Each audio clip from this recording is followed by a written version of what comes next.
ಬೆಂಗಳೂರಿನ Rameswaram cafe blast ಪ್ರಕರಣದ ತನಿಖೆ ತೀವ್ರಗೊಂಡಿದೆ. ಶಂಕಿತನ ಬೆನ್ನತ್ತಿರುವಂತಹ ಎನ್ಐಎ ಅಧಿಕಾರಿಗಳು ಪ್ರಕರಣವನ್ನು ಗಂಭೀರವಾಗಿ ಪರಿಗಣಿಸಿದ್ದು, ಶಂಕಿತ ಬಾಂಬರ್ ಬೆಂಗಳೂರಿನಿಂದ ಬಳ್ಳಾರಿಗೆ ಕೆಎಸ್ಆರ್ಟಿಸಿ ಬಸ್ನಲ್ಲಿ ಸಂಚರಿಸಿರುವಂತಹ ಸಿಸಿಟಿವಿ ದೃಶ್ಯವನ್ನು ಬಿಡುಗಡೆಗೊಳಿಸಿದ್ದಾರೆ. ಬಸ್ನಲ್ಲಿ ಮೊದಲು ಮುಂದಿನ ಸೀಟ್ನಲ್ಲಿ ಕೂತಿದ್ದ ಆರೋಪಿ ಸಿಸಿ ಕ್ಯಾಮೆರಾ ಕಂಡ ಕೂಡಲೇ ಕಾಲ್ಕಿತ್ತಿದ್ದಾನೆ. ಹಿಂದಿನ ಸೀಟ್ಗೆ ಹೋಗಿ ಸಿಸಿ ಕ್ಯಾಮೆರಾಗೆ ಕಾಣಿಸದಂತೆ ಕೂತಿದ್ದಾನೆ. ಮುಖಚೆಹರೆ ತಿಳಿಯಬಾರದು ಅಂತ ಸರ್ಜಿಕಲ್ ಮಾಸ್ಕ್ ಧರಿಸಿಯೇ ಪ್ರಯಾಣಿಸಿದ್ದಾನೆ. ಆರೋಪಿಯ ಚಲನವಲನವು ಕೆಎಸ್ಆರ್ಟಿಸಿ ಬಸ್ನಲ್ಲಿ ಸರಿಯಾಗಿದ್ದು ಎನ್ಐಎ ಅಧಿಕಾರಿಗಳು ಹಂಚಿಕೊಂಡಿದ್ದಾರೆ.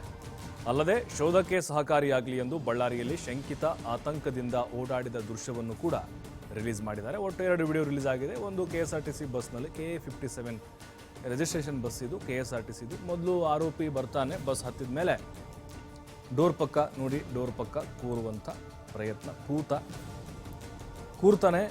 ಟಿ ಶರ್ಟ್ ಹಾಕಿದ್ದ ನೋಡಿ, ಮಾಸ್ಕ್ ಇದೆ, ಕ್ಯಾಪ್ ಇಲ್ಲ, ಅದೇ ವಾಚ್ ಇದೆ, ಬಟ್ಟೆ ಚೇಂಜ್ ಮಾಡಿದ್ದ ನೋಡಿ, ಹಿಂದೆ ಹೋಗ್ತಾನೆ. ಸಿಸಿ ಕ್ಯಾಮ್ರಾ ಯಾವಾಗ ನೋಡೋನು ಅಲ್ಲಿಂದ ಕಾಲ್ ಕಿತ್ತು ಹಿಂದೆ ಹೋಗ್ತಾನೆ.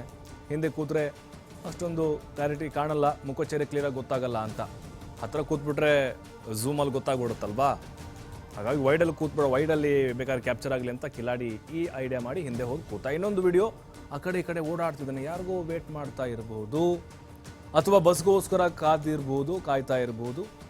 ಇದು ಮಧ್ಯರಾತ್ರಿ ಅಂತ ನಮ್ಗೆ ಗೊತ್ತಾಗ್ತಾ ಇದೆ, ಅಲ್ಲಿ ರಾತ್ರಿ ಆಗಿದೆ. ಇವೆಲ್ಲವನ್ನ ನೋಡ್ತಾ ಇದ್ರೆ ಈಗ ಆರೋಪಿಯ ಮುಖಚೆಹರೆ ಪತ್ತೆ ಆಗಿದೆ, ಆದರೂ ಕೂಡ ಆರೋಪಿ ಸಿಗ್ತಾ ಇಲ್ಲ. ಬಳ್ಳಾರಿಗೆ ಯಾಕೆ ಹೋದ ನೋಡಿ. ಮೊದಲು ಬೆಂಗಳೂರು ಕುಂದಲಹಳ್ಳಿ ರಾಮೇಶ್ವರಂ ಕೆಫೆ ಬ್ಲಾಸ್ಟ್ ಆಗುತ್ತೆ. ಅವನು ಅಲ್ಲಿಂದ ಏನು ಮಾಡ್ತಾನೆ, ಕಾಡುಗೋಡಿಗೆ ಹೋಗ್ತಾನೆ. ಕಾಡುಗೋಡಿಯಿಂದ ಅಲ್ಲಿ ಬಸ್ ಹಿಡ್ಕೊಂಡು ಗೊರಗುಂಟೆಪಾಳ್ಯದಿಂದ ತುಮಕೂರು ಬಸ್ ಹಿಡಿತಾನೆ. ತುಮಕೂರಿನಿಂದ ಬಳ್ಳಾರಿ ಬಸ್ ಅಂದರೆ ಶಿರಾ ಚಿತ್ರದುರ್ಗದ ಮೂಲಕ ಬಳ್ಳಾರಿಗೆ ಹೋಗ್ತಾನೆ. ಬಳ್ಳಾರಿಗೆ ಯಾಕೆ ಹೋದ? ಇತ್ತೀಚೆಗೆ ಎನ್ಐಎ ಅಧಿಕಾರಿಗಳಲ್ಲಿ ಶಂಕಿತ ಉಗ್ರರ ಮನೆ ಮೇಲೆ ದಾಳಿ ಮಾಡಿದ್ರು.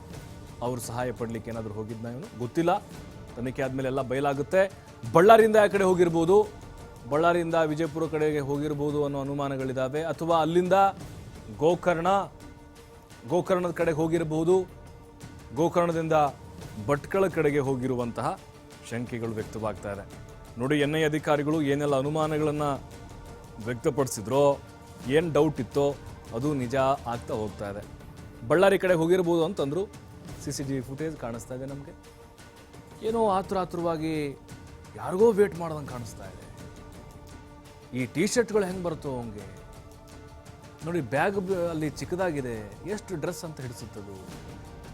ಸುಮಾರು ಒಂದು 7-8 ಶರ್ಟನ್ನು ಚೇಂಜ್ ಮಾಡಿದ್ದ ನಾನು. ಬಳ್ಳಾರಿಗೆ ಹೋಗುವ ಮಾರ್ಗ ಮಧ್ಯದಲ್ಲಿ ಬೆಂಗಳೂರಿನಿಂದ ಒಂದ್ರ ಮೇಲೆ ಒಂದು ಹಾಕಿದ್ರು ಕೂಡ ಅನುಮಾನಗಳು ಬರ್ತಿರುತ್ತೆ.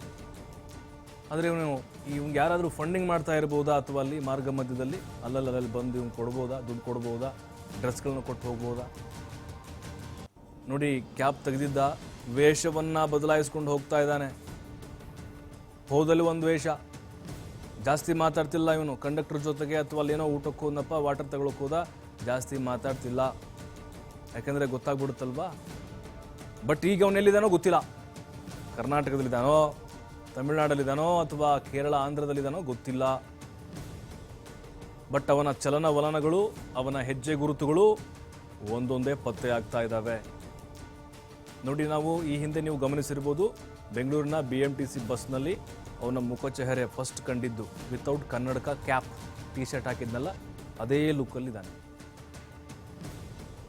ಬಟ್ ಈಗ ಅನುಮಾನಗಳು ವ್ಯಕ್ತವಾಗ್ತಾ ಇರೋದು, ಇವನಿಗೆ ಹಣವನ್ನು ಕೊಡ್ತಾ ಇರೋದು ಯಾರು, ಬಟ್ಟೆಗಳನ್ನು ಸಪ್ಲೈ ಮಾಡ್ತಿರೋದು ಯಾರು, ಇವನ್ನೆಲ್ಲೆಲ್ಲಿ ಚೇಂಜ್ ಮಾಡ್ತಾ ಇದ್ದಾನೆ ಅದೇ ಗೊತ್ತಾಗ್ತಾ ಇಲ್ಲ. ಪೊಲೀಸರ ದಿಕ್ಕು ತಪ್ಪಿಸ್ಲಿಕ್ಕೆ ಇವನು ಯಾಕೆ ಈ ಥರ ಓಡಾಡ್ತಿರ್ಬೋದು ಅಂತ ಹೇಳಿದ್ರೆ, ಇವನು ಈಗ ನೋಡಿ, ಕುಂದಲಹಳ್ಳಿಯಿಂದ ಅವನು ಅಲ್ಲಿ ಹೊಸಕೋಟೆ ಆ ಮೂಲಕ ಆಂಧ್ರಕ್ಕೆ ಹೋಗ್ಬೋದಾಗಿತ್ತು, ಅಥವಾ ಈ ಕಡೆ ತಮಿಳ್ನಾಡು ಕಡೆ ಹೋಗ್ಬೋದಾಗಿತ್ತು. ಅಲ್ಲಿ ಬೇಗ ಲಾಕ್ ಆಗಿಬಿಡ್ತೀನಿ, ಅಲ್ಲೆಲ್ಲ ನಾಕಾಬಂದಿ ಹಾಕಿಬಿಡ್ತಾರೆ ಅನ್ನೋಂಥ ಭಯದಿಂದ ಇಲ್ಲೇ ಸಂಚರಿಸ್ತಾ ಇರ್ಬೋದು.